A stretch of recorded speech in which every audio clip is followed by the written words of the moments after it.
Datuk Laila Utama Prabowo Subianto, Presiden Republik Indonesia.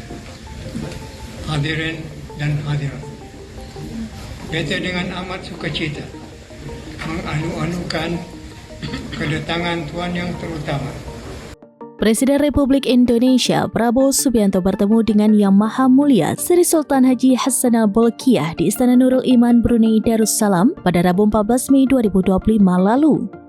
Delegasi pemerintah Indonesia yang mendampingi Prabowo dalam rangkaian kunjungan kenegaraan saat itu diantaranya Menteri Koordinator Bidang Perekonomian Erlangga Hartarto, Menteri Koordinator Bidang Pemberdayaan Masyarakat Abdul Muhaimin Iskandar, Menteri Perlindungan Pekerja Migran Abdul Qadir Marding, Menteri Luar Negeri Sugiono, dan Sekretaris Kabinet Teddy Indrawijaya.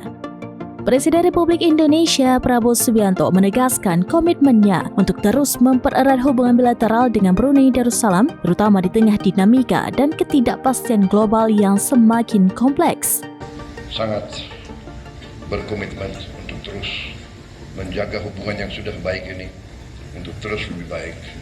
Hanya dengan kerjasama di antara kita sesama anggota ASEAN, kita dapat bersama-sama untuk melindungi satu sama lain di tengah ketidakpastian global dan ketidakpastian regional juga. Kedua pemimpin menekankan pentingnya hubungan erat Indonesia dan Brunei sebagai dua negara serumpun yang memiliki kesamaan budaya, bahasa, agama, dan sejarah. Prabowo menyebut hubungan kedua negara sebagai hubungan kekeluargaan yang telah terjalin lama dan harus terus diperkuat. Di sisi lain, Sultan Hassanal Bolkiah turut menyampaikan pandangannya mengenai hubungan bilateral yang sudah terbangun atas dasar kepercayaan dan nilai-nilai keislaman. Kedua kepala negara juga menegaskan pentingnya sinergi dan kolaborasi dalam kerangka ASEAN, khususnya dalam menyambut sidang Kemuncak ASEAN ke-46 dan penyusunan visi Komunitas ASEAN 2045. Kunjungan Prabowo ke Brunei Darussalam ini menjadi simbol keberlanjutan diplomasi aktif Indonesia di Asia Tenggara, sekaligus meneguhkan peran strategis Indonesia dalam menjaga stabilitas dan solidaritas kawasan.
Download Tribun X sekarang, menghadirkan lokal menjadi Indonesia.